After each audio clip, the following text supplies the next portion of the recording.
Coming at you from Scratch and Wolf Studio, it's that time again to rage across the internet, your very favorite Werewolf the Apocalypse podcast. As always, I'm your host Porter.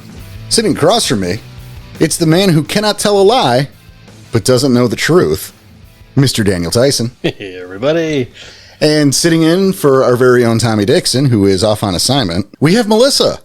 Melissa, good to have you back. How's it going, eh? Yeah, it's pretty good, you hoser. Nice to have you.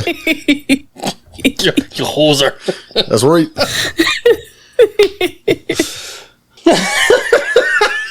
Jeez. It's going very well. How are you guys doing? Doing great. Much better now. How's the weather up there in the Great White North? It is lovely. I'm looking out my window. It's a little overcast. It's got nice breeze to it, and it's about it's about 68 degrees Fahrenheit. I am really impressed you did that conversion for us. Thank you. Thank you. Just for you guys. That sounds a little bit perfect. It's about 20 degrees hotter than that here. Yeah. Possibly 30 in the studio. We are dying currently. Roasting. Fuck. Little inside baseball, we can't run fans during the show because it gets picked up on the mics. Ooh. No air conditioning, no fans. It's just a hot box in here right now. We're gonna die. I turned my air conditioning off for this too, just to be on the safe side. We're gonna die. We are. Well, you know what? If you do, then I'll just carry the show forward for you as you pass out from heat exhaustion. Rage across the internet. Yes. Perfect.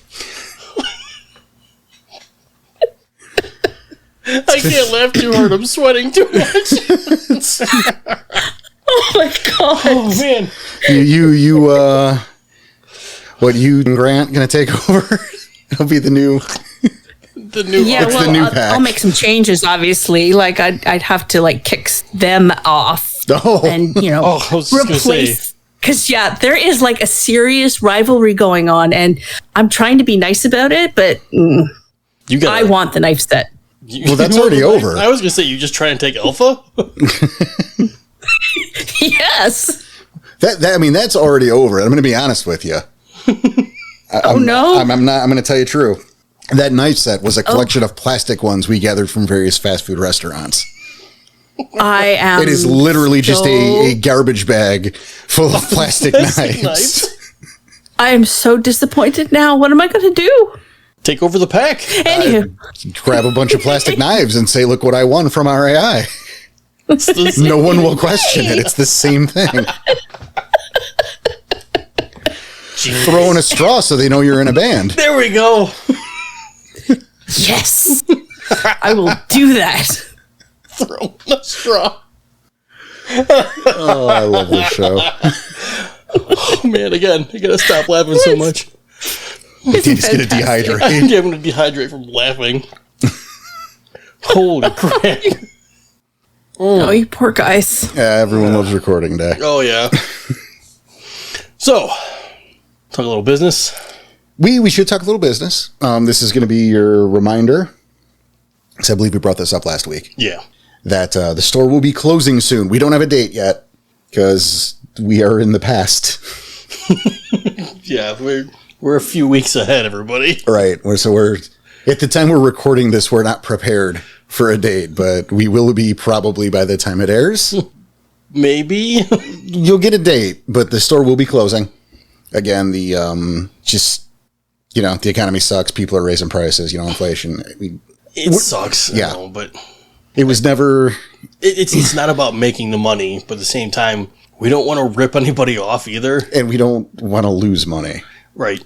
So we got to charge you guys $35-$40 for a T-shirt. We're not going to do it. We're going to close the store before that happens, and that's why we're closing the store. So again, if you haven't got anything yet, get in there. Yeah, quit screwing around. There's not going to be a whole lot of time. And don't forget, if you're on in the Discord, there is the promotional link. Not a link, but there's a code. Coupon code. For a 10% discount. So, which I think we might lose money if they do those discounts. Or it'd be the same amount, either way. Yeah, look, it depends. We don't want to get too deep into that. But, right. Yeah, no, I get it. I used mine already for my mug. It's a great mug, though. Allegedly. It is. No, it's not allegedly a great mug. It allegedly gives you No, superpowers. coffee does taste better in it. So you heard that right there. That statement was not from our mouths. So that makes it legitimate somewhat. I'm just saying, allegedly gives you superpowers while drinking coffee. Allegedly enhances the caffeine to make it more powerful. Yeah. Without any... Nothing. No. Just that. Yeah. But we do know it tastes better, at least. And it looks cool. Well, yeah. Fuck yeah, it looks cool.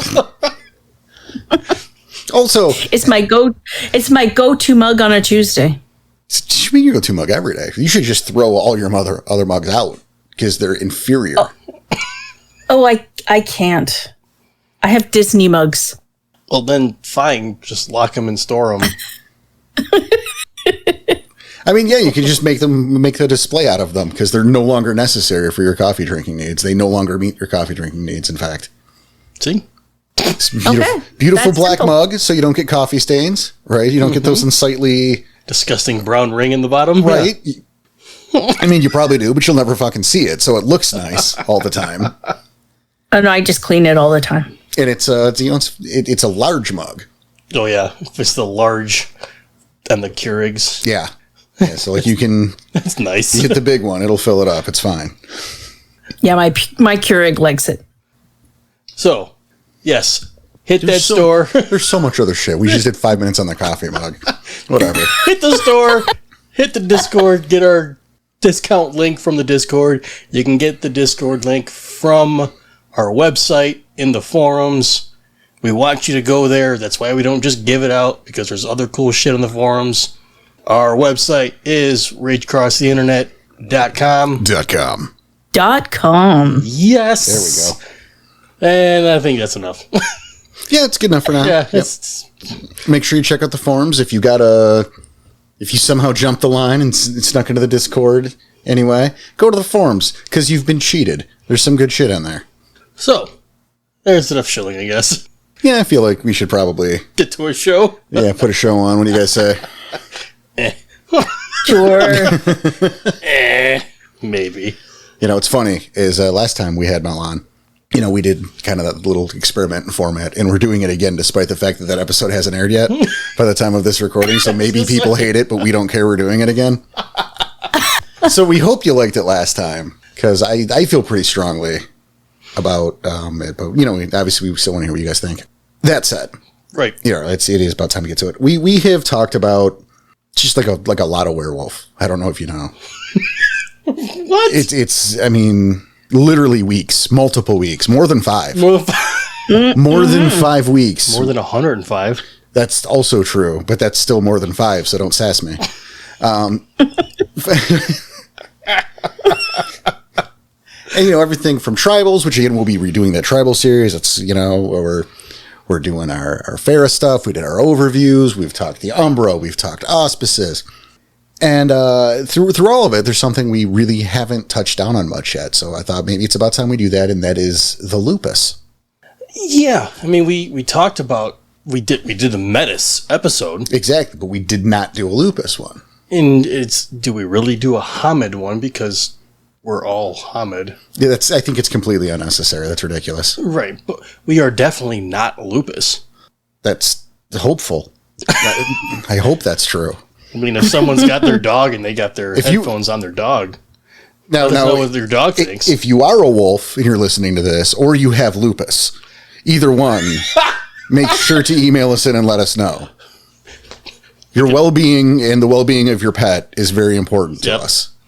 We can hopefully reach out and try and prescribe a doctor for you. Do not trust our medical opinions or advice. Disclaimer. Also, our veterinary advice, though, if you do have a pet wolf, gimme. Gimme? Gimme, I think I would like to have that instead of you. Instead of me, specifically? Instead of whoever has the pet wolf. Oh, I was going to say, instead of I'm a terribly irresponsible pet owner, and you should give me the wolf. Hopefully it's trained up so I don't have to. I was going to say, you've got plenty of stuff here for it to eat. That is a really good point. So the lupus. Yes, being the Yeah, I'm lupus. just going to ignore it immediately in. We'll just ignore it. It's fine. Oh my God. You okay? Just laughing too much. It's great. Yeah. So being the lupus. Well, obviously, start at the start. It's one of the 3 available breeds, possibly one of the 2 available breeds in the future, but we're not discussing that because let's have a fun day.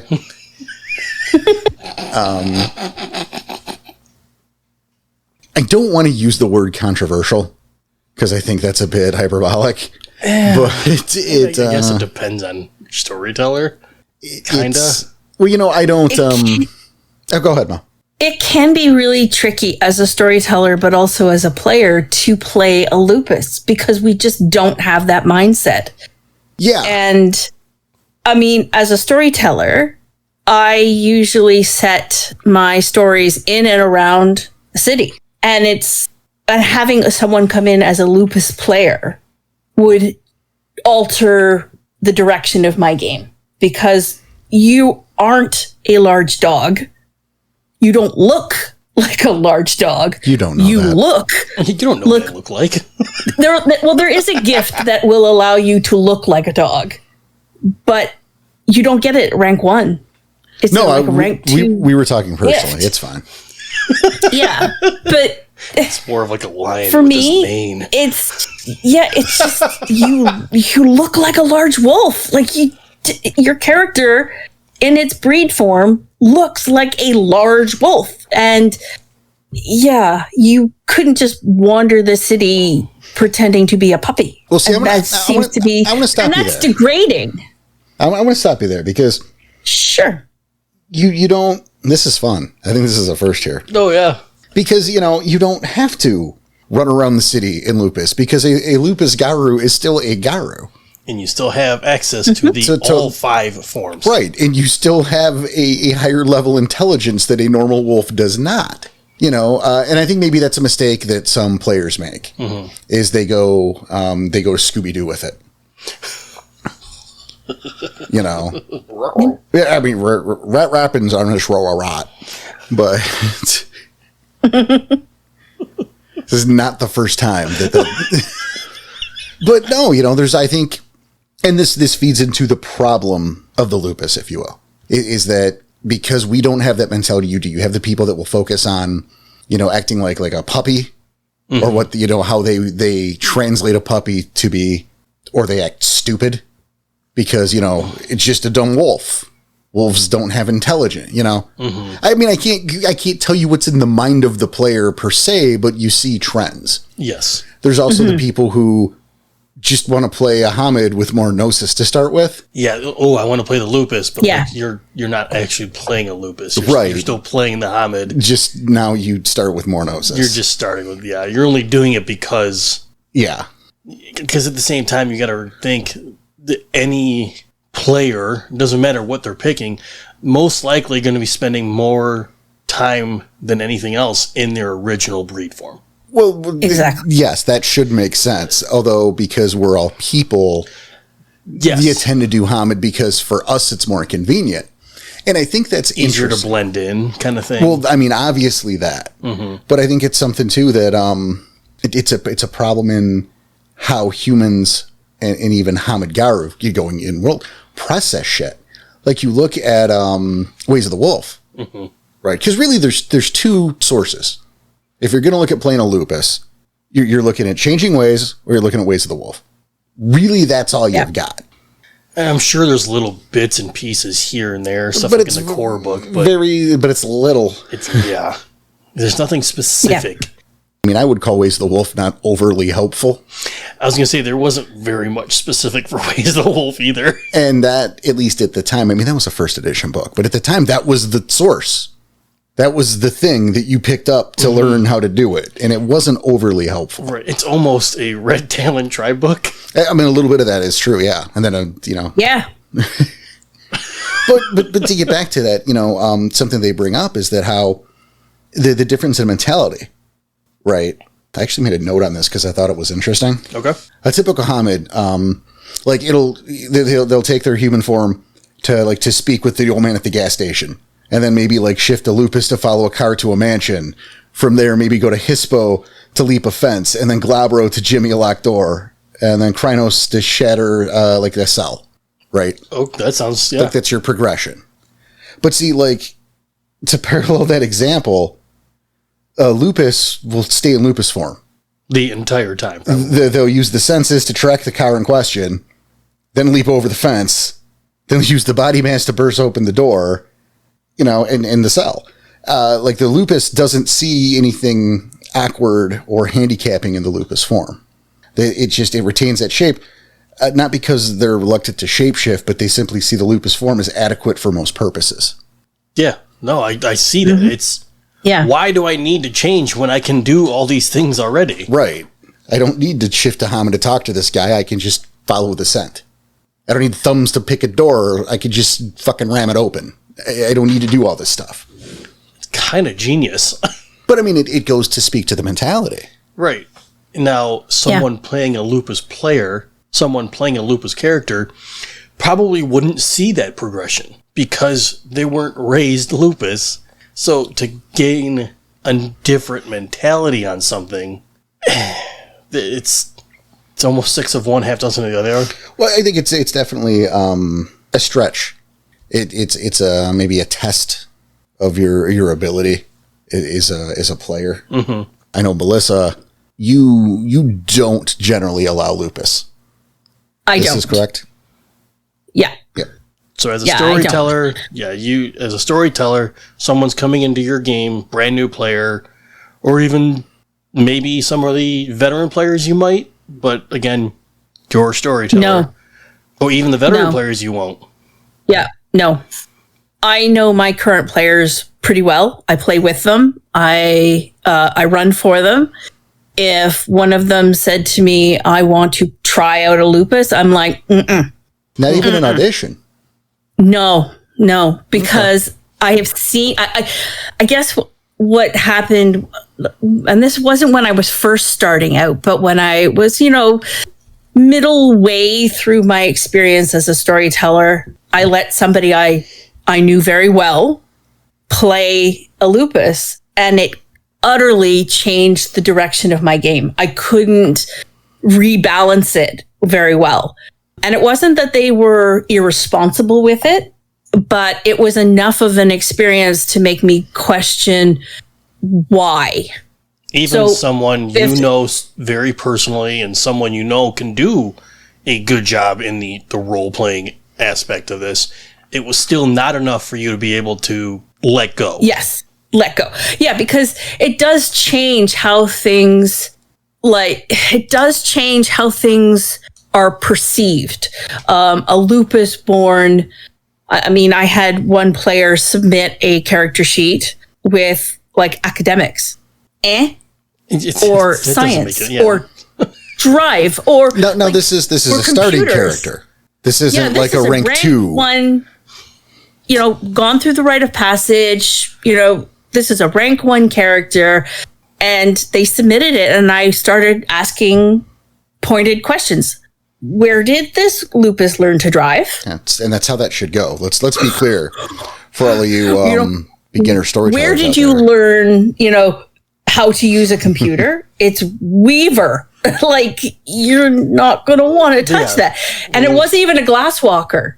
And I was like, answer these questions, provide me with a really good backstory, and I might consider it. What I got was about 3 paragraphs of a backstory and a character sheet that was rife with inaccuracies. And I said, I'm sorry, I can't permit this. And they were upset. But you gave legitimate explanations on why. So yes, and I provided why, and I explained even a little bit of where I wanted the story to end up. And the story takes place outside of Seattle. And I'm going to be sending you into Seattle proper. How are you going to handle this? He goes, well, I was just going to go in there as a Lupus. I'm like, no, you're not. You're going to have animal control running after your ass, you're going to have people like screaming and pointing cameras at you because this was set in 2022. It's not viable. You can't just be a lupus in a city. Well, not to mention the noise, the traffic, the people. You're gonna be overwhelmed. Well, and here's the thing, though, Mel. There's a couple different things to dissect here. So let's take the stuff from the stuff here. First things first is, for all you newer storytellers out there, you should be checking the character sheets. When someone submits a character, look at that sheet, ask those questions. Like Mel brought up, as a starting lupus, why do you have points in computers? Why do you have points in law, for example? Yeah, what'd she say? Academic. But there's a laundry list of shit. Right. It doesn't. Yeah, at that point, it doesn't matter. None of them make any sense. Right. Like I ran near Harvard Law School and I drank the water there, and by osmosis I'm a lawyer. No, that's not how that works. Wow, good job. Right? Like, it's crazy that they put the fucking, they shred the textbooks into the water so they study that way. Oh. No wonder it's the most prestigious school. It's crazy. No, so obviously obviously as a storyteller, you're well within your right to do that. And you are allowed to veto a concept or something. That's, so the first thing is, there are storytellers out there that don't realize that, that this is the character I want to make, and you have to. No, you don't have to.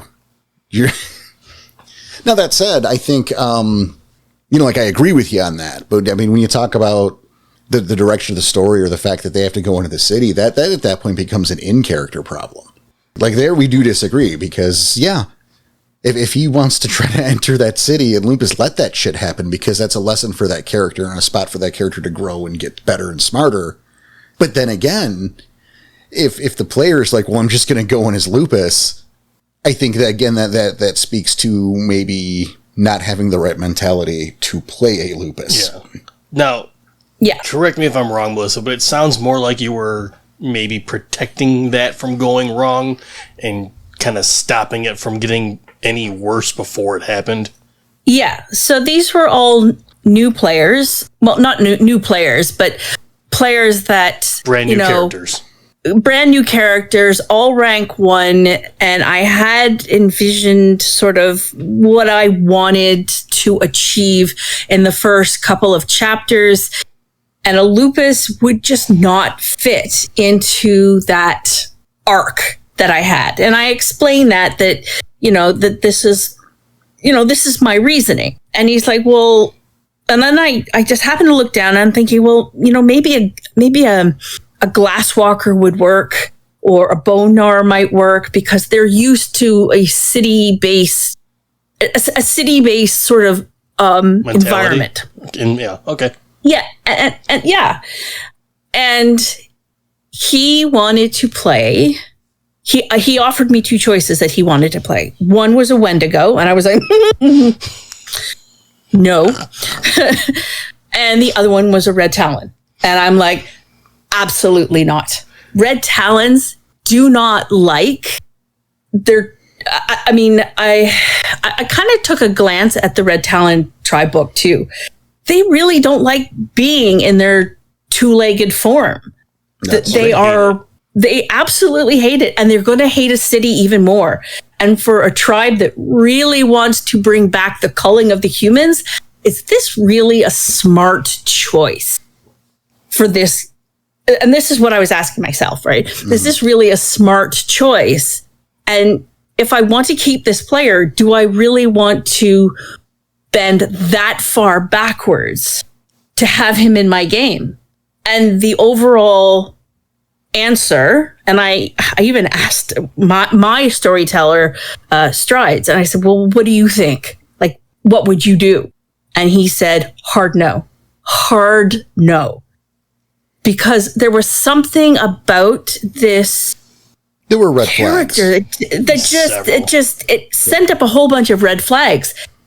And I thought to myself, I can get players. I know I can get players. I can get responsible, respectful players. I was not prepared to bend for this particular character. Well, and I mean, that's the thing. Storyteller, you have that right. There are levels here I disagree with you, but at the same time, that's not my table. So, my rules don't matter. Your table, your rules, and that's true across the board. That said, I don't let new players play a Lupus. That's, if you're new to the game, you are playing a Hammond, there's no discussion. If you have some experience, I'm open to a Metis, but, there's a lot of homework involved in that. I was going to say, do your homework first. Right. And that's a warning I give beforehand. Okay, if you want to play a Metis, that's fine, but there are things we need. And then if someone, if Danny wanted to play a Lupus today, and I know Danny doesn't, because he's, and correct me if I'm wrong, you're going to say, I can't play one, right? Oh, I'm very much that same mentality, yeah. See, there you go. I don't mean to cut you off, but as we're doing the research for this episode, right, and we're looking, and I'm like, you know what? Maybe it'd be cool to try out a Lupus. And I'm reading this, I was like, I don't have that mentality. I don't have that wolf mentality to be able to do this. So even though we've been playing for a while, and yes, Porter is my only storyteller, and I've only had the one character, if I said, I want to try to Lupus, you would probably let me, but there are certain things that I'm sure you're going to have your own checklist, that when I bring a character to you, every part of that checklist is going to have to be made. And if I don't play it correctly within the first 20 minutes, it's done. Well, I'll tell you what would happen. You wouldn't get that far right away. What we would do is I would set up a demo where you would demonstrate, you would show us what you think playing a Lupus looks like. Mm-hmm. Little audition. Yeah, I think audition is the better. Yeah, you'd get like a Lupus audition. And I don't think before I don't know, but no, personally, I do not think I would be able to pass it. And there you go. But that's the thing, is because I wouldn't submit that to a group where you could potentially fuck up a game by acting like a jackass. Theoretically, we're not. Mm-hmm. But yeah, I wouldn't let you derail a game until we saw what that looked like as you playing a Lupus. Right. And that's not you personally. That's I don't care what your fucking name is. You want to play a Lupus in my games, you have to audition that shit. Understandable. Because look how easy it is to fail. Right. And there's going to be people. They're going to hear that and go, well, what do you mean fail? It's like, we're having a good time. Well, it's not that simple if you want to do this correctly. Right. And there is a correct way. Mm-hmm. Because again, I mean, you have those people who, and they exist, we used to call them power gamers, I guess. That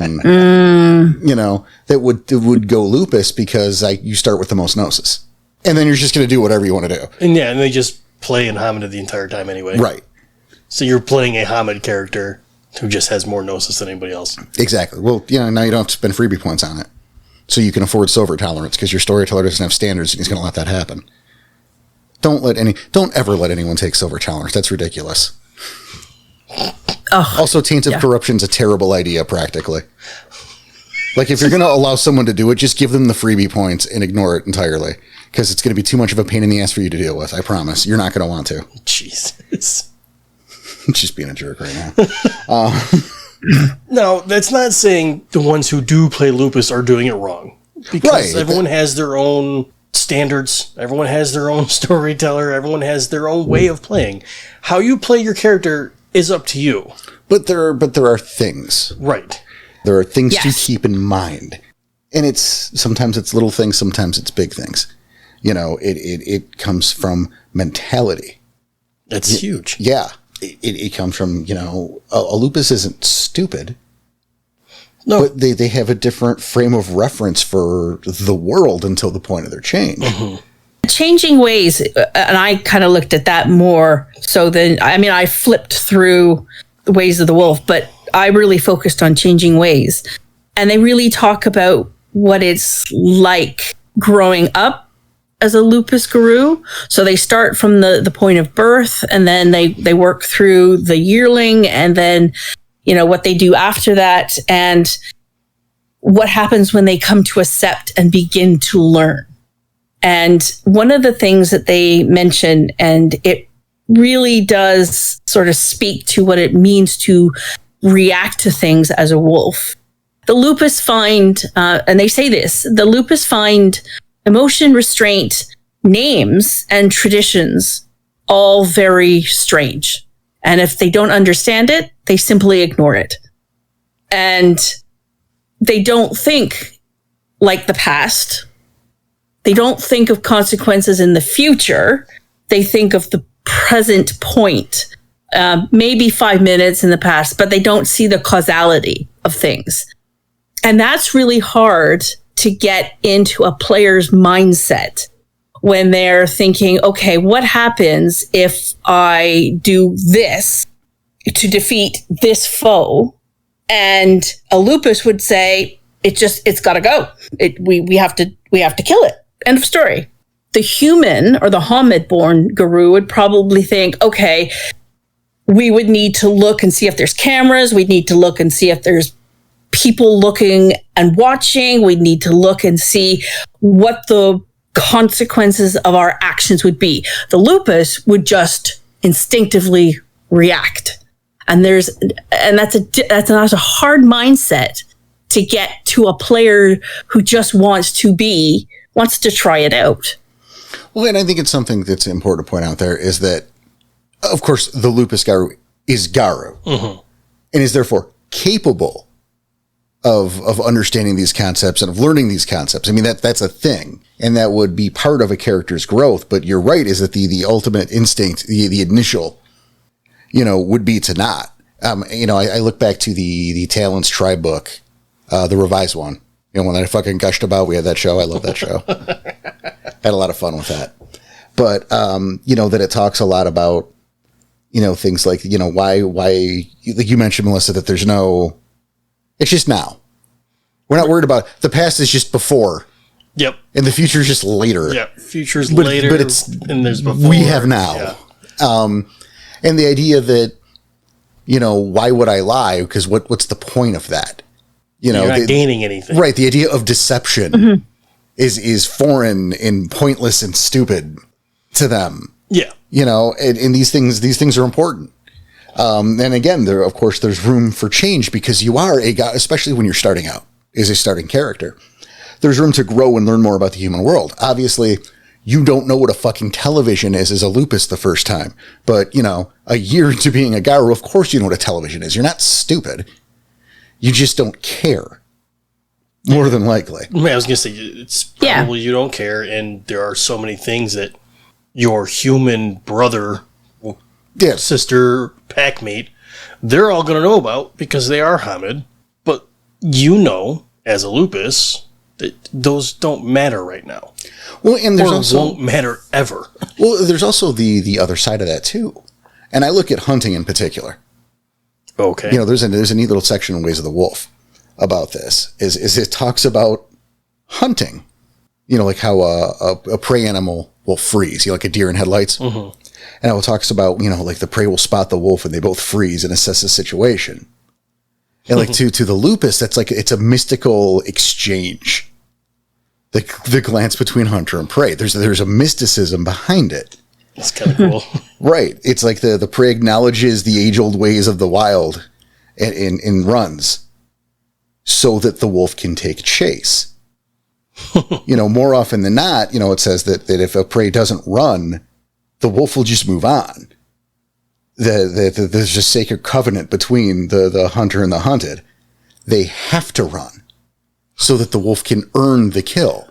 Oh, that's kind of fucking cool. Right. And then they believe in this idea of the animal fathers, that deep in the Umbra, there are animal lodges where the animal spirits go when they die, later to be sent out, for the cycle to continue. Mm-hmm.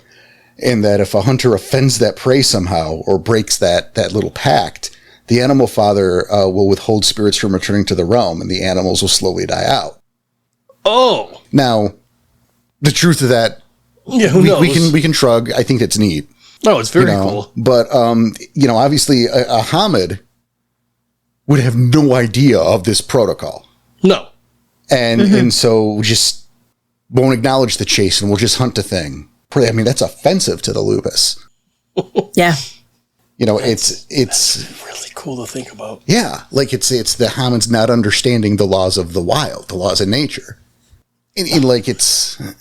I'm just seeing in my head like the prey who sees but doesn't take chase, and like, oh, if I don't run away, he's not going to chase me. And this is the way this is done. So if I don't run away, he doesn't chase me, I still live. And then some asshole glasswalker jumps out from the side because they're part of the same pack. He's like, look, I got one. It's like, you motherfucker. Right. No, you weren't supposed to do that. He didn't run. Yeah. Not only that, but then his spirit goes on, but he's not allowed to stay. The spirit's not allowed to stay because you didn't give chase. No. You didn't follow the rules, so he's fucked too. That's kind of cool. I love that mysticism, though. That's really, really interesting to think about. And it is something that they talk about in Ways of the Wolf as well, as they talk about how lupus pups have that instinctual connection to the natural world. They seem to understand it, and that builds into their increased gnosis, is that they just have this natural connection that no other auspice really has, because they are born when their first smell is the den, their mother, and then from there their hearing and their smell and their it all sort of comes when they leave the den, and I loved that spiritual aspect, and it was something I hadn't really made a connection with, mostly because I don't play Lupus, that you don't see in any other breed form. Well, no, you're absolutely right. And you talk about senses, and that's something. Somebody asked me, I don't know, a couple weeks ago, some advice for playing Lupus, and obviously that's something we're going to talk about here on the show. Thankfully you saved it, right? Yeah, it's crazy. I didn't. But of course not. No, that was being sarcastic. It was weeks ago. Yeah, there's no way. But, I think starting with the senses is a good point here, because not only are wolf senses so much more heightened, but they're also different. Yeah. I mean, the lupus, can see in the dark better than a homid, but that vision, it's attuned to movement, but then your color range is fucked. Right. They see the world in like a yellow, green, and blue kind of thing. Yeah, you know that like dogs and wolves are quote unquote colorblind, which is not they see in black and white like in the fucking cartoons. All right, that's not how that works. No, but it's very what was the word? Skewed. It's very skewed on the colors. Yes. So it's. I thought you said stewed for a second. I think we're gonna throw some potatoes in there. It's Lepics. Oh, now on sale in the Storyteller's Vault. There we go. But it made me think of a couple things, and I go back to like Tom's perspective when we first started the game, and then we were learning, and Tom was taking that all in, and he sat on the rooftop in Lupus, and you were giving him some of those examples of what's going on and all the heightened senses he can, but he can't really see anything. Because again, it's all movement based. The color is now skewed of what's going on. But now you're hearing things you normally wouldn't have heard before. You're smelling things you normally wouldn't have seen before, or smelled before. You know what I mean? And I was like remembering that, and I was like, that was so awesome for Tom to come up with. And even more so, your descriptions, Porter, of what you were saying. And then that made me think of. And it's a good thing it's hot right now, because we're about to get really cold. Because you know how things happen and our ages, and it gets cold in here because we're so cold. It reminded me of a Goosebumps book. Okay, that is... And I couldn't... Okay. What up 1996? I think it was actually 93 or 4. I didn't think they were that old. Cold. Yeah, exactly. They were that cold, yeah. I believe Goosebumps started in 92. You are now the expert. I tried looking up the book, and I could not tell you which one it is. I tried looking up the entire list of Goosebumps books, and I was like, does any of these sound familiar? Fucking no. None of them. Well, what's the correlation here? So anyway, sorry, it's a long way around. The correlation is one of the stories was he wakes up, but like everything's now in black and white, which again we know is not the case. But so we'll go with skewed vision. He hears things he normally wouldn't have heard. He's now seeing things he normally wouldn't have seen and smelling things he normally wouldn't. But like he wakes up as a dog. I feel like here's the thing. God damn it. We're getting back to the senses in a minute because there are other ones, but oh god damn it, Danny. Okay, I was never a Goosebumps guy. I had scary stories to tell in the dark, which was a very disappointing movie. It's true. I know. It's like they dropped the ball on that shit, but neither here nor there. So I don't know that. However, I am a fan of the comedian Jon Jafari, who is also known as Jon Tron. Oh, okay. Who had done a couple YouTube videos covering both Are You Afraid of the Dark, which again was more my jam than Goosebumps. Like Goosebumps was the Saturday morning for kids thing. Like I was a little too old for that. Well, I mean, there's the age difference here. So it was right up your alley, your demographic at the time. I was too old for it. And again, I'm like, I'm watching Tales from the Crypt. Why do I want to watch Goosebumps on a Saturday morning? I'm not even talking about the show. But I'm talking about the book. That's fine. But you're doing that. I'm watching Tales from the Crypt. Fair. You know, I don't need this. I got Bobcat Goldthwait with a fucking axe hacking down a door or something. It's good shit. In fact, I got the box set over here in the wall. I see it. You know, so I get, you know, that said, he did a video on both Are You Afraid of the Dark and the Goosebumps show, and that was an episode he covered. So you know what I'm talking about. I know what you're talking about. It doesn't match, your memory does not match what I remember from the video.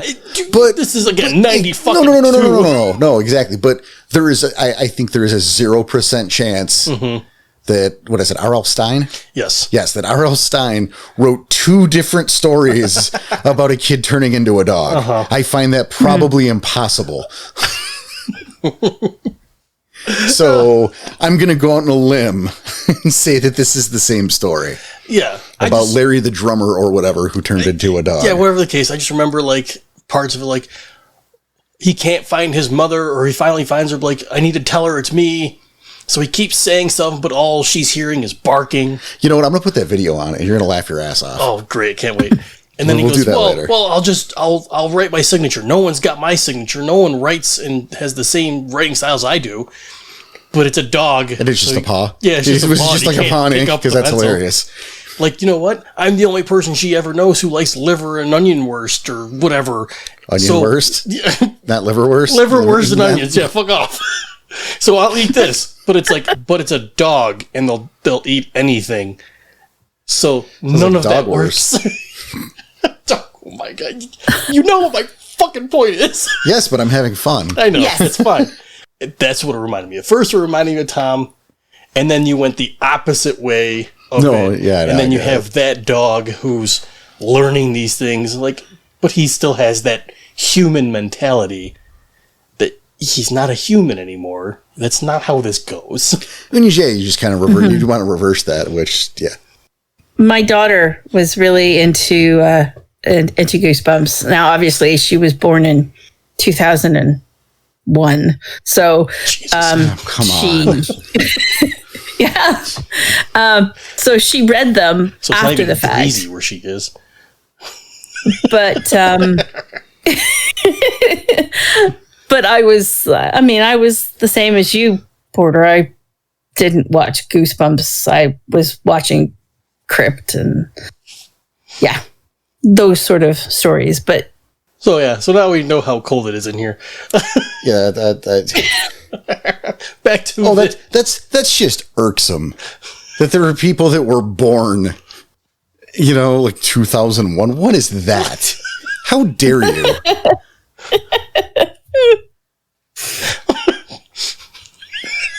How dare you get born after 2000? Yes. You know what? If the question is posed, where were you for 9/11? And the answer is, what's 9/11? I'm going to punch you in the mouth. Like, how? No. Unacceptable. You are not allowed to be that young. I am not allowed to be that old. Cold. Yes. It's what we say around here. How dare you only be in how dare you be in your 20s? Jade was born in April of 2001. So you mean 1991? You're confused. Nope. You're confused, and we're going to be young forever. 9/11.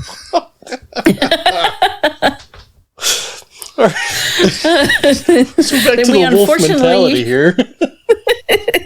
But I mean, the one interesting thing that I found about sort of changing ways, and I guess in lupus in general, is the fact that imagine being born with all of these heightened senses, So and you're just used to then 'em. at your first change, you are into a form that is both Like worse about it, yeah. or worse. Like you are now looking through eyes that is just, it's not as sharp. Your hearing is not as sharp. Nothing is. Well, that's exactly the thing. I wouldn't want to be in Hamid form. If I had all the benefits of being in a lupus body, I would very much be against being in a Hamid body, because it just, okay, great, I have thumbs. Okay. Damn it, Mel.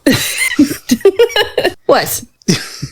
No, it's a great point, and like I'm trying to say here is that you look at it that way, is that the senses of the lupus they're remarkable, because not only the hearing miles beyond anything that we can understand as humans, but they can triangulate by moving those ears, and then there's the sense of smell. And something to add to that sense of smell too, because that's really more of a primary sense, right? Mm-hmm. Is you can, whether a thing is line of sight or not, whether it's making noise or not, a lupus can still track that. Oh yeah. However, while it could make a Garu like just omniscient in its tracking prowess, it also can make them completely fucking blind based on scent drift or where the wind's blowing. Mm-hmm. Oh. Like imagine standing at the top of the hill, looking down on your prey, and the wind shifts, and suddenly you lose like your most accurate method of tracking them. Oh, damn. That's crazy. And like, can imagine being a Hamid shifting to that form the first time. So you have your Hamid mentality, right? Mm-hmm. You're looking at those fucking, the Fomori down there, and you're ready to strike. And then the wind shifts, and all of a sudden, where are they? You can kind of see them. Yeah, because your sense of sight is so skewed again that you shift into lupus because, hey, I've got this more stuff here. Like it's almost like fucking peekaboo. Right? Like the wind shifts, and where did they go? Right. And to back up Mal there, that's the other thing too, is to be a lupus and to shift for the first time. And this is something I know I've said in the Discord, is imagine that whenever you hung out with your friends, like, you went out to see your friends, mm-hmm. They didn't come to you, that in order to interact with them, you had to put on earmuffs and like glasses with Vaseline over the lenses and plug your nose, because now your senses are that fucked off and shittier in the Hamid form. Mm-hmm. And I mean, Mel, like you brought up, like, yeah, you got thumbs, and that's great because we can shuffle cards and they can't, and fuck off. But is that really the trade-off? Right. Is that a thing that is a lupus you give a shit about? Absolutely not. Yeah. Oh, I can shuffle cards? What the fuck is cards? And why do I care? Look what I can do. Yeah, for what? What purpose does that serve? Right. It's impractical, and that's something else with the, Oh, humans are loud and impractical. Did you see The Bachelor last night? What the fuck is The Bachelor, and why does that matter? Does it sustain me? Does it give me nourishment? Can I eat The Bachelor? I mean, you can, but the litany... Yes. The litany.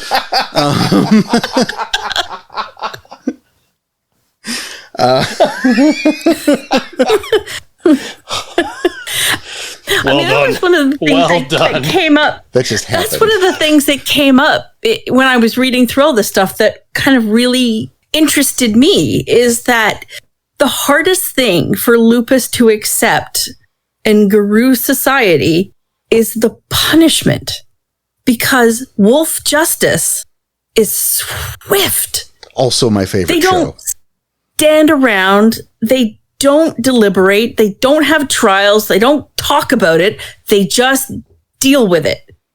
And this goes back to, from when they are first born. If the wolf alpha perceives a threat, whether the pup is a trueborn or not, they will end that child's life for the greater good of the pack. And I think that's something that I hadn't considered before. That's a great point. Yeah. You don't have that wolf mentality. Like there's not really a whole lot of room for nuance to the lupus. Mm-hmm. We take a lot of I think we take a lot of things for granted about our society. Oh, absolutely. Like nuance first and foremost, the shades of gray and in context. And then these things are important in our world, in the real life and existing. Yes. And like not fucking off and falling off a cliff somewhere, just to get by as a human being. But we're not talking about that right now. Right. So, to a lupus, that all of that just muddies the waters in like a really stupid way. I mean, from their standpoint. From their standpoint, yes. There's this is the right way, and this helps. This is the way things are, or this is the other way. Like you did it right or you did it wrong. Yeah. The other way shows no significance. Shows no. Yeah, I guess significance is the only way I can put this. They don't care what your reason is. Benefit. There shows no benefit. You there we put, go. yeah. They don't care why you did what you did. You put the pack in harm's way, therefore you must die. It's very cut and, well, at least according to Changing Ways, it's very cut and dry. It's very gray. There's no gray area. It's either white or black. Like just. No, I mean, it's exactly right. It is that there's no room for that gray area. There's no, it's something, it's a luxury that we as humanity have. And take for granted. Right. Big time. It's it's important. And we understand that a lupus is, closer, obviously, to Gaia. And that spiritual connection. Big yeah. time. In the material world as we know it, it's not important. And I mean, it's not to say that a lupus can't be fascinated with that kind of thing. I mean, they are still not a hive mind, just like a Hamid. The same way we ask, or we deflect when people ask, what would a Chalagaya do? What would a Wendigo do? What would a Geta Fenris do? It's whatever you want them to do. It's what would the person do? And that's also true for a lupus. What would a lupus do? Well, which lupus? Which one? Dave? Or, Burgerhead? Mamu? Burgerhead? Yeah, who? I've heard weirder names than dogs, just saying. It's up to the individual, but I mean, there are fundamentals to keep in mind here because it is such a massive shift in mentality and of worldview. No, you're right. They don't have the hive mind, but they still have instincts. They still know what to do and what they should be doing. Well, and there's still that background reference from before they're shifting. Absolutely. But that doesn't mean that post the first change, every lupus everything changes just because they changed. It's like they were never stupid, but it's like their eyes are opened more. Yeah. I guess it's there are more things to learn now. Right. And there's a different way to perceive things that they didn't have before. And that's true both ways. Yeah. I mean, imagine, again, you go to being a Hamid and shifting to lupus for the first time, and then suddenly you can feel every individual piece of fur, every hair on your body. A snowflake lands in this particular patch, this particular hair, you feel that one. So there's a sensory overload, I think, both ways, just in different ways. Oh, I agree. I'm reminded, and this isn't the same thing, but if I have told this story, it hasn't been I haven't talked about it in a while. Okay, then it's worth saying again. It's funny, it's not even about a lupus. However, you'll see the correlation here. I had a player many, many, many, many, many years ago. In fact, this kind of sparked a rule for me. The player took first Taints of Corruption, which again was never allowed again. It was a Metis Silverfang who was an albino.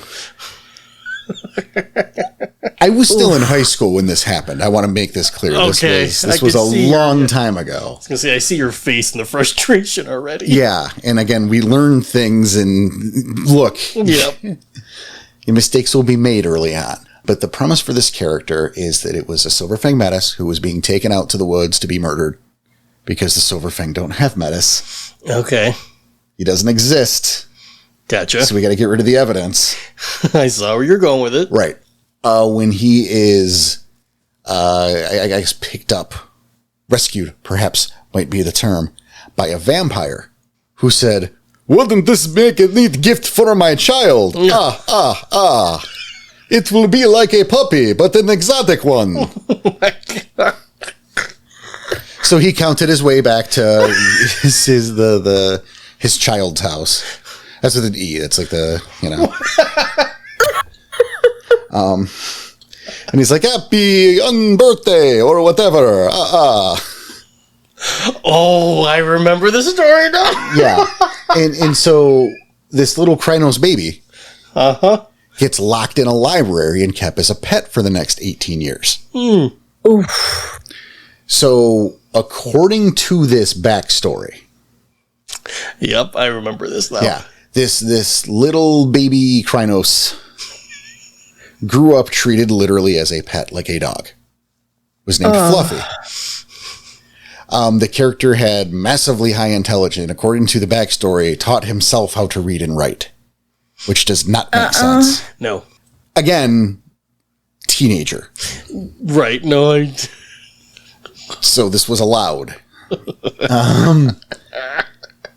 And the idea is that the day came that the vampire, the Dracula, was killed. You know, a group of Garu came in to take care of the Dracula, as you do. And what did they find? this super highly intelligent Metis Silverfang Albino, who was a pet named Fluffy. Pet. Super intelligent, who can speak and can read and write somehow. And okay, if we agree with this premise, just for the sake of the story, we have to because it happened. All right, agree or not, it happened. Fine. We're running with the premise for the, you know. We don't like it, but it happened. Right. So there's, you know, little Fluffy with Sage Windover Mountain and Sekhmet Rainmaker.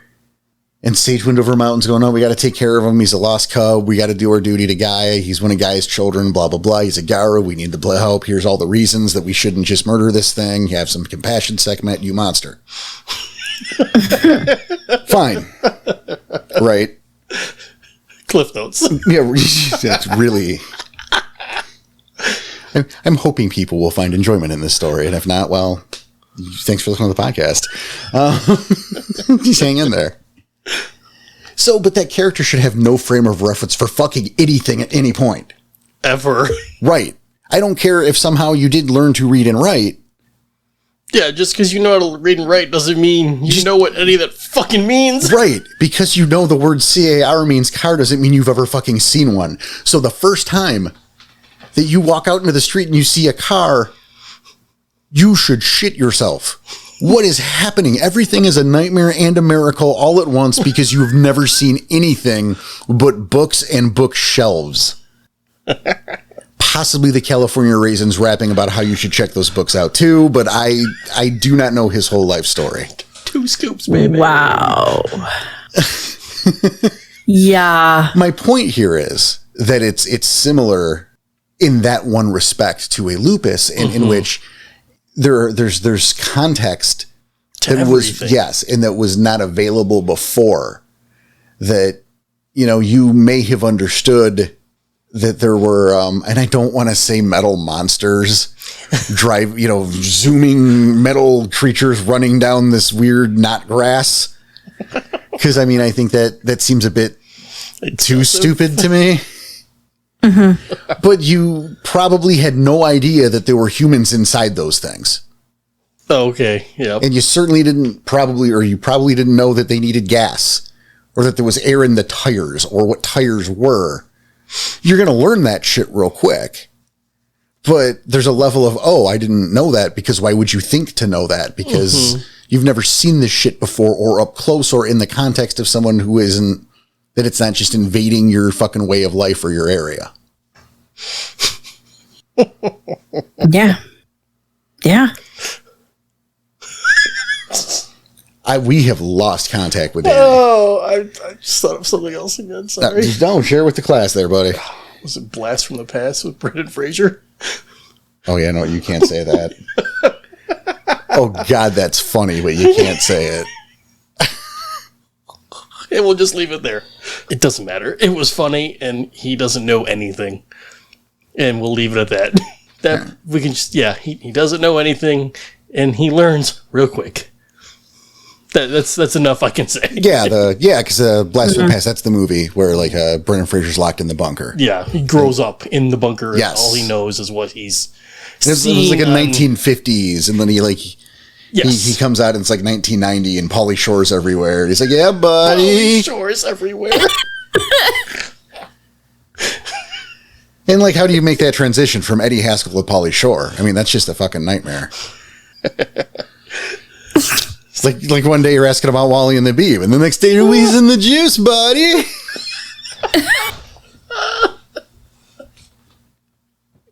I'm a duckbill platypus. Everybody watched Son-in-Law, or nobody ever watched Son-in-Law. One or the other. Anyway. Holy shit, how did we do that? I don't know, it was amazing, though. I'm into it. Great. Turn that around. Fuck.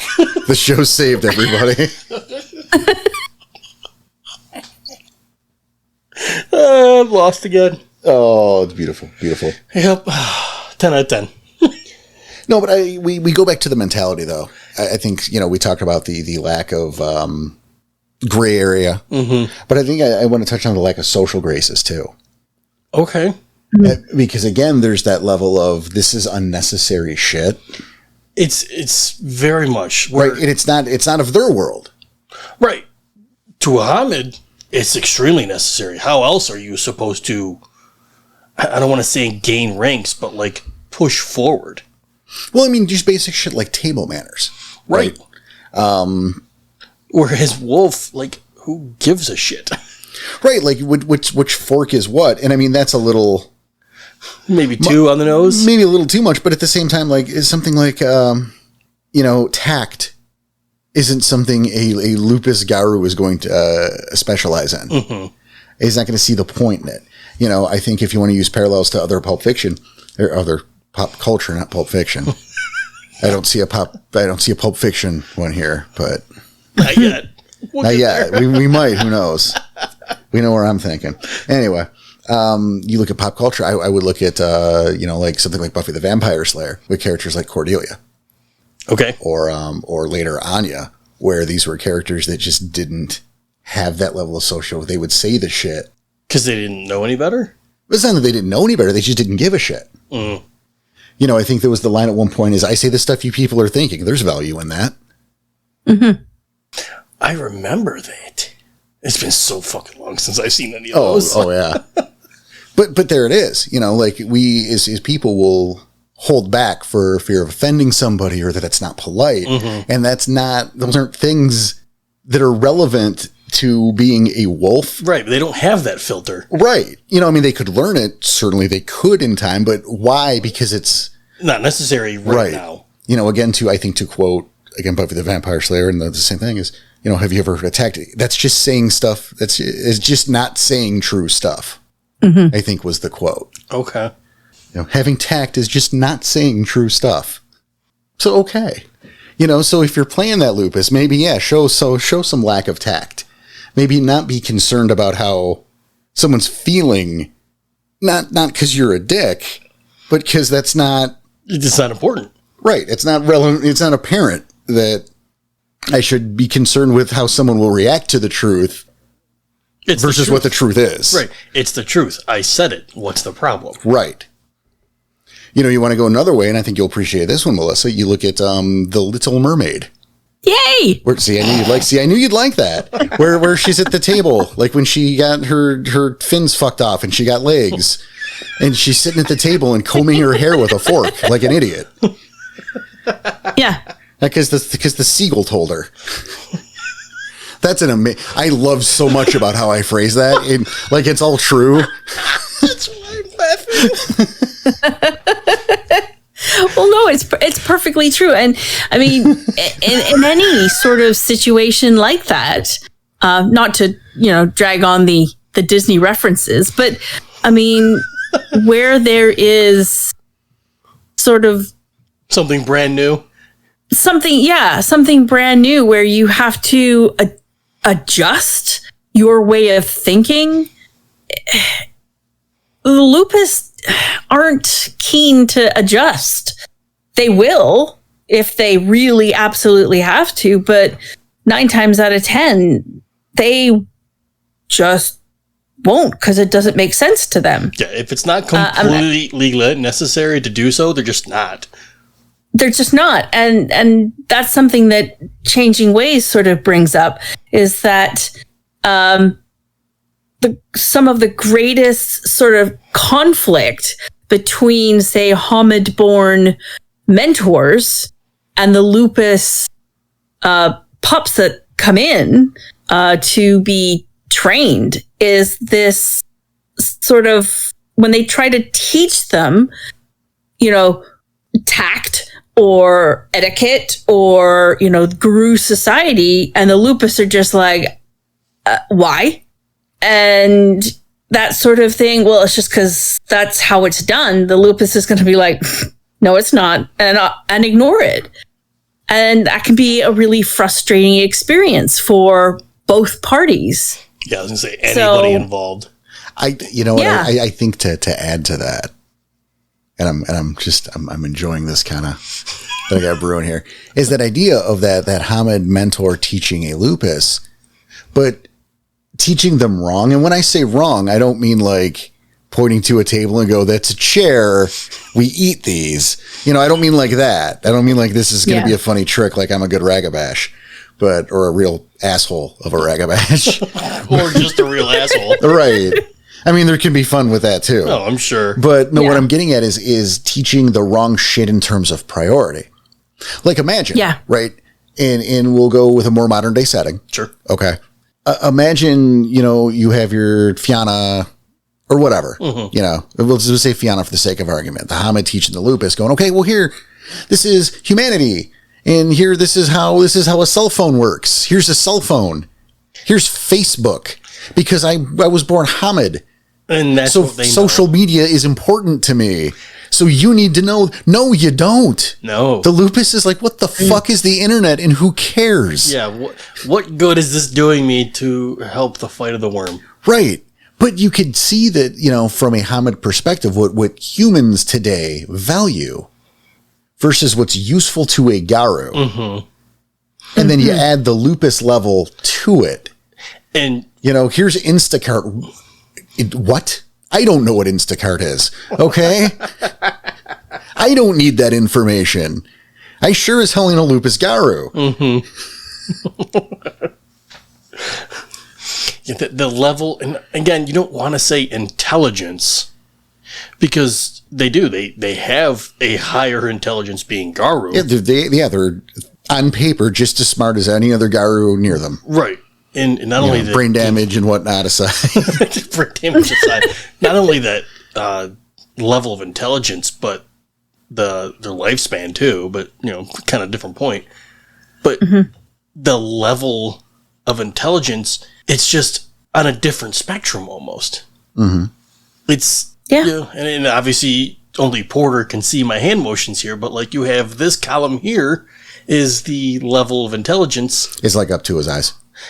So, okay, we'll say that. But then the the Lupus level of intelligence, being a Garu, is over here. It's just a different column. It's the same height. It's just further away. I am helping. Thank you. I mean, you are helping, yes. Thank you. It helps. I'm making it sound like I'm not, but I totally... It's two different columns. Condescendingly, but I still help. It's fine. It worked. But you see my point here. Again, yes. They have a higher level of intelligence. They're just on two different wavelengths. Right. It's two very different things. It's not book smarts to street smarts, but for the sake of argument, it could be. Oh, yes. Mm-hmm. It's like the wilderness thing. Like someone suggested I go camping to kind of decompress the other day. You know, what you guys have missed, and we didn't bring this up in that side, No. is that we took a week off last week. So, like, I could have a little bit of a vacation. You needed a vacation. That was it. So, yeah, I took a few days off Discord. We didn't record. It was just, I got to. And, yeah, so I think it was TC suggested I go camping. And I go, why would I want to run into the woods where there's nothing to do but sleep on the floor? You enjoy none of those things. Right. But also, I want to point out that I did call it the floor. Yes. Because what else? It's the floor of the world. It's the floor. Why do I want to sleep? I can sleep on the floor here. Maybe that's what the lupus call it. Right. But my point is, so like you put me in the woods, I'm going to die in like an hour, is the point. It's like, what the fuck is he doing outside? Did he get lost? Poor don't go out there. No. It is so unnecessary. Right? So it's the same thing. It's really what I'm going. Yeah, I went camping, and by that I mean I camped out on my couch instead of my bed. Yeah, what it means is that my back hurt, so I slept on the floor. It was light out, and like one of the blinds like fell out, so there's the sunlight going through the shaft, so I put the blanket over my head. That's a tent. What's the fucking difference? It was a sleeping bag and a tent. Right? Look at that. It's a fucking double duty. You bought two. You bought one of each, dumbass. See, look, you went camping. I did it better than you see, and I did it better. I didn't get any mosquito bites. Hey, I took a crap, didn't have to dig a hole. There we go. Who's the loser now? Huh? You're right. I give it to you.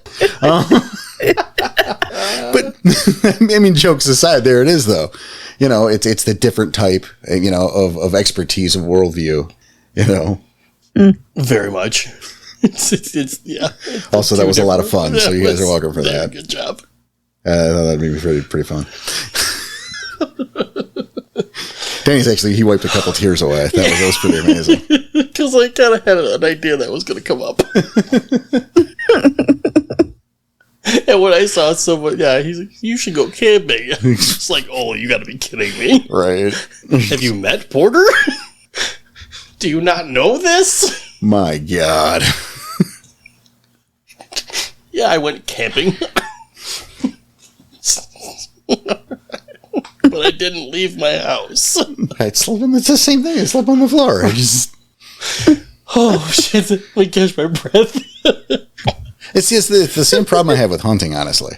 Oh. We talk about the ritual with lupus. Okay. And now I'm just going to defile all that shit right now. Perfect. By going, I think I have a problem with hunting. Not from a moral standpoint. Oh, okay. I don't have a problem with that. I have a problem with the idea, right?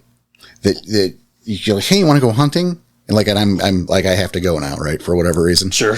Is that you expect me to wake up at the ass crack of dawn, before the ass crack of dawn. Right. Right. Before the sun. Yep. The sun is like, fuck you, it's too early. But you want me out there to go to the woods and be quiet.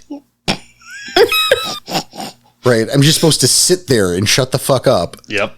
Which I'm super well known for. Have you heard the show? Right. So I'm going to go in the woods and sit in the dark quietly. And then if you win hunting. You win? Yeah, if you kill a thing, you get a deer, right? Sure. See, venison's amazing. It's awesome. Yes. If you win hunting, your reward is chores. Because now you got to deal with the body. Yep. It doesn't turn, you don't shoot it and it turn into individually wrapped, chunks of meat. Your reward is chores. Yeah, so you are rewarded with more work. Now you have to deal with this body and skin it and gut it or take, even if you just take it somewhere, you have somewhere to take it. You still got to lug the body around. Yep. Hate to tell you, deer, that's heavy. Yes. It's not, it's like a cell phone. You can't just throw that bitch in your pocket and walk away. You have to deal with this. So you have been rewarded with chores. Dude, I'm just going to go to the store. In fact, I use a service, so I don't even have to go to the store. I go online and tell the store what to buy for me, and then they bring it here. That's hunting, motherfucker. That's hunting. Agreed. I hunted on the internet. Yeah. And if they don't have what I need, someone else has to go hunting and do it for me. Capitalism.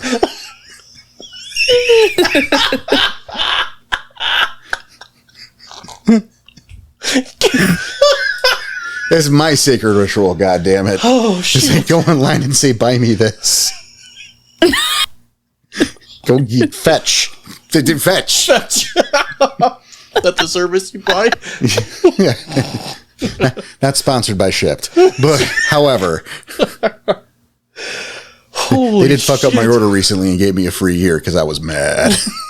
Well, they fucked it up. They fucked it up bad. Yeah, they did. That's not a story for today. No. Maybe the postmortems will do it. Maybe, who knows? So if you want to hear about the Shipped caper, fucking sign off to our Ko-Fi and get the postmortem. Maybe we'll talk about that. There we go. Oh my god. So back to the hunting aspect of it. No, that was it. I was just making the parallel. So another aspect. Looking to make people laugh, goddammit. Is there another aspect that we can talk about as far as the lupus compared to Hamid? There's plenty to say and there isn't. Mm-hmm. You know, there's the stuff where you're kind of running in circles because again, it's mentality.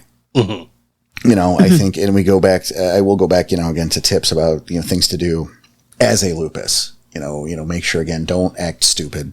You're not dumb. This is new shit. Yeah, I was gonna say, don't act stupid, but maybe stick with the part of learning something new all the time. Right. And that's I think it's the better mentality to come at it with. Not the, what's this racy thing?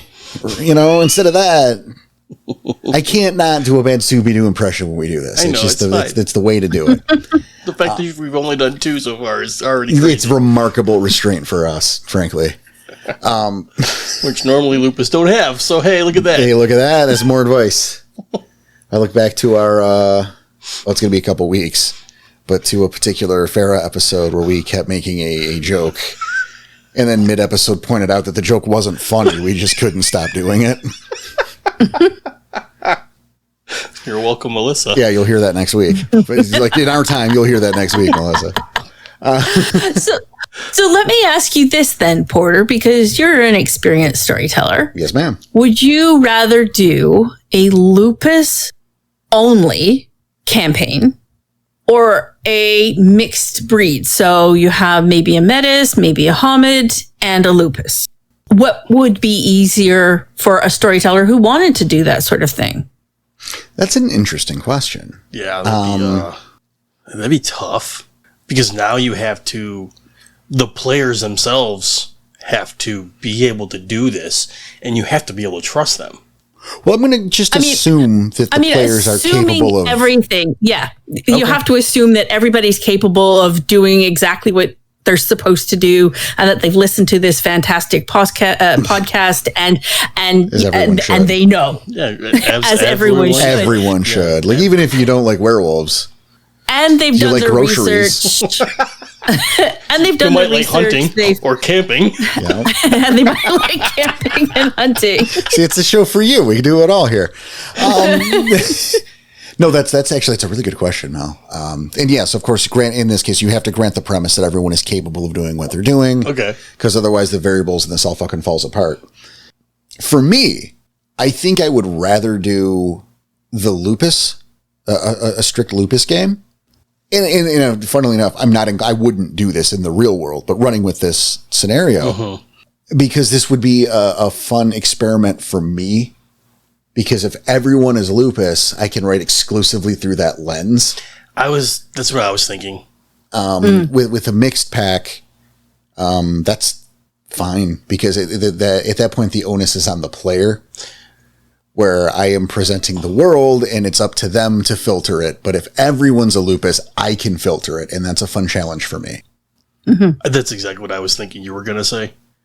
Because if you're gonna do it where it's mixed, you can only write this way, but only maybe the lupus doesn't see it and the Metis kind of sees it, but the Hamid always sees it. Well, it becomes that problem, and we mentioned this during the city episode, I think, that you can't write a scenario where You present, something like everything is terrible and awful and shitty. Right.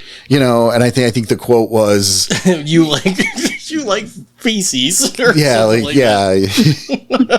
Look like at everything you, smells like death and farts, and that's what you love, Glasswalker, death and farts, I think was the quote. Something like that. Because you cannot do that. No. So you can only present it from this, here this is, and then it's up to the players to take that upon themselves and filter that for them. Where with a strict Lupus or a strict Metis, and really more a Lupus than anyone else. Right. To filter it through just that lens, and that would be really neat. Again, I'm not inclined to do it. No, because I don't. That'd be a lot of work. I'm not even worried about that. It's, in this scenario, we have the benefit of we have a group of players who are capable and able to do it to the best of their ability and put out like a 10 out of 10 performance. And that's not the real world. Right. Already. So I know if I were to do that, assemble 5 or 6 people, 4 or 5 people, I don't want to run 6 for this. Yeah, that'd be just much. Because of me. I'd be surprised if you do more than 3. Oh, I can do more than 3. I don't like to do more than 5. But in this scenario. Fair enough. Either way, we'll call it 4. Fucking look at that. We've all compromised. So, the idea to get 4 players together to play Lupus characters, I expect that to be a disaster. Yes. I expect a Scooby-Doo.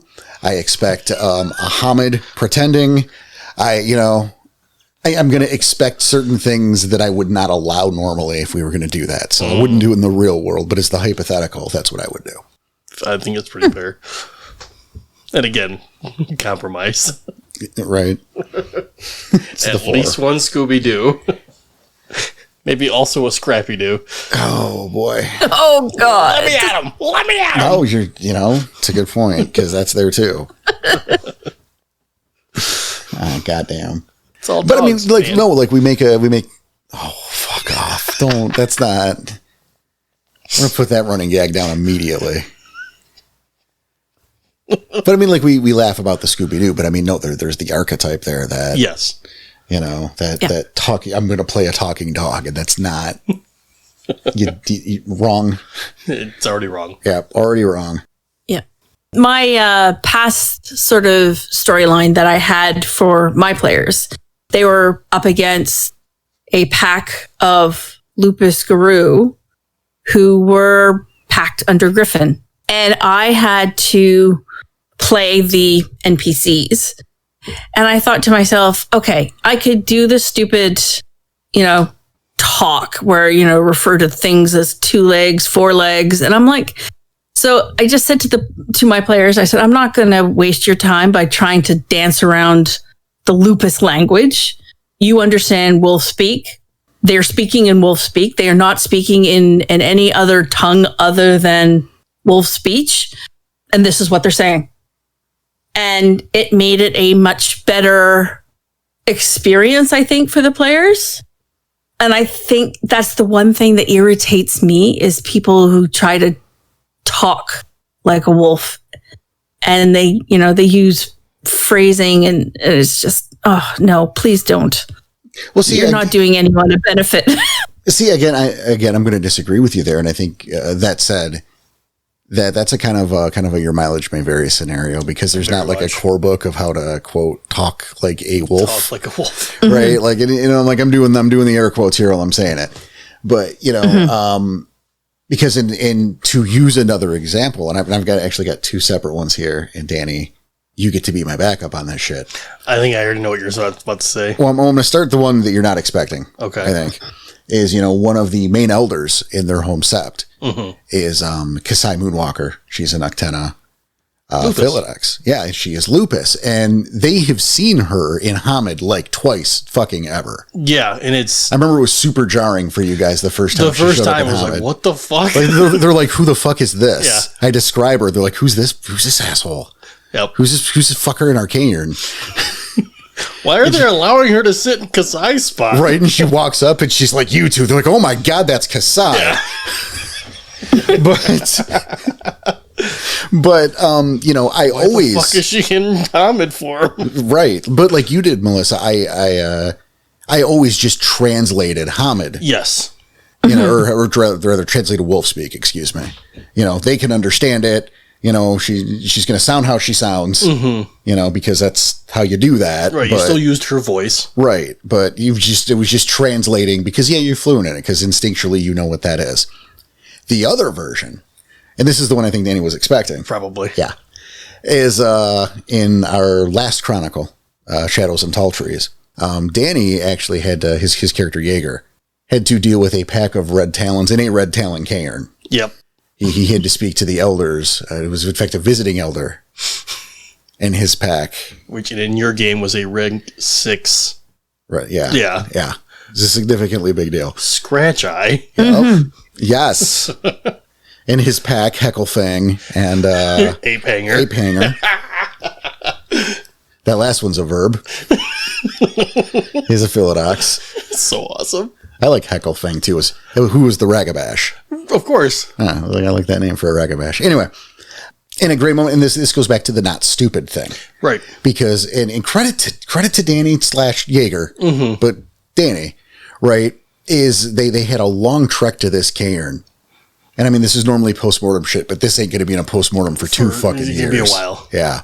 And he's practicing his speech. Yeah, what to say. To this elder. Because again, rank 6, also a red talon, so I know he's Lupus. Like, you didn't know he was rank 6. That was behind this, but you knew he was... well, I knew he was a big deal. How yes, about that? you knew. No, yeah, you knew he was a huge deal. But, you know, so he's in the back of this van while they're driving to the nearest place they can get to be able to go to the cairn. Right. Because Right, you're no not just Noombr- fucking yeah. driving to a red talon. So. And there's no Moonbridge available. So you got to go the old-fashioned way. And he's in the back of this van practicing his speech, knowing that this is going to be important. And, like, I've only got one chance to fuck this up.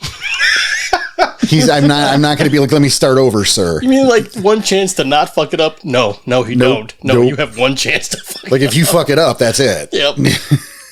And that was hilarious, too, because you kept getting his name wrong, Yeah. which was really funny. And you got that out of your system by the time you got there, But because again- once you got there, you nailed it. And yes, Largely. I was quote unquote practicing in the back of the van, but like in real life, I'm practicing this too because I was fucking nervous. Yeah, like he was really practicing, Like, which was as great. weird as that sounds, it's just me playing a fucking role playing game with my friends. But like, I But you're know in character. It's important. Yeah, in character, I know that my words have impact, and that even with someone as high rank as he is, I know he's a big deal. I know what I say is going to have impact on the way the rest of this fucking Garu Nation sees our pack. And the beauty of this, and then this is the larger point, is while Danny's giving this speech to Great Scratch Eye, he's dumbing down his words. Yeah. And I forget what the actual words were, but you started to stumble. Yeah. And you dropped, you're like, well, it's, and what we need is, we need more Defense, or protection, barrier. and then yeah. And then Scratchy goes, another synonym, Right. because you got hung up on the next one. You're like, I didn't know what else to say. Right. right. He's another synonym. Yeah. You got any more synonyms? And at that point, I just shut up because it's like, okay, he might have a lower intelligence. No, you might think he has a lower intelligence because he's Lupus. Exactly. I might think but he's still intelligent. He still knows what the fuck I'm trying to tell him. Right. He's primal. Yeah. He's not stupid. Right. I think the word that we used was savage. Probably. He's not a savage. He's still a Garu. He still knows what the hell he's doing. I think I probably said savage, not stupid. That makes sense. Probably. But yeah, Because you walk in like you're talking to the Hulk, Hulk smash. Well, hey, asshole. Yeah. I can have a conversation. Yep. It's just pointless to me to use that many words. And again, I think... Yeah. I'm being succinct. You think I'm dumb. I'm being succinct. Succinct means... And I think at that point, once he said that, I think I just shut my mouth. Okay, I'm done. You know what I'm trying to ask. That's it. I'm not digging the shovel any farther Right? into the ground. It's loud and clear, sir. Yep. I'm going to try and climb out and keep my mouth shut. But, again, I think that's a great point in looking at the Lupus. And Please, by all means, Melissa. I think that's the beauty of the Lupus in the game, either as an adversary or as a character, is that they are so succinct, and it's a different way from the way we talk as normal homids, is that we don't use all this extra. See, I'm doing it right now. We don't, Lupus don't ramble. They just, boom, done. And I think that's, move on. No, you're exactly right. Funnily enough, I was going to make that same comment as, we've spent, an hour and change talking about something that a Lupus could have summed up in about 5 minutes. So thanks for listening to the show, everybody. Thanks for listening to the podcast. Right? See you next week. We love it. Yeah, actually, yes, on that note, it is about time to sign off. Melissa, great to have you back again. Yes, Melissa, thanks for coming back. I love it. This one was so much fun. I was a little worried on this one because, again, Ways of the Wolf. How to be a wolf. It's not what we were trying to do with this episode. So no, there's, and again, I think real quick. Yes, real quick. Changing Ways has a pretty hefty chapter, and then there's Ways of the Wolf, yes. And Ways of the Wolf is a smaller book, and there's. I know what you're saying, but probably because I read it too. But yeah, there's being a wolf. There's the Garu, the being a Lupus Garu aspect. Mm-hmm. Then there's like a little Red Talon tribe booky thing to it. And then there's the appendix where there's some neat shit. Right. But like, those are your two resources. It's so, look into them, have fun with those, especially the shit in the appendix. Right. If you want to stat out Sasquatch, he's in there. But fuck ever. But that again is our time. And again, Melissa, great to have you back. And this is not the last we will hear from you. I hope so, because I really enjoy this. Well, good. Yeah. We're going to hear more from you. Because you're really good at it. So thank you. You make it fun and interesting and makes me laugh. So that's kind of the goals. That's a trifecta, right? That's the 3 Bs. Yeah. So on behalf of myself, of Daniel Tyson and Melissa, we want to say thank you so much for listening. Thank you for your support. Take care of yourselves. Take care of each other. Keep your claws sharp. Your head in the swivel. We'll see you.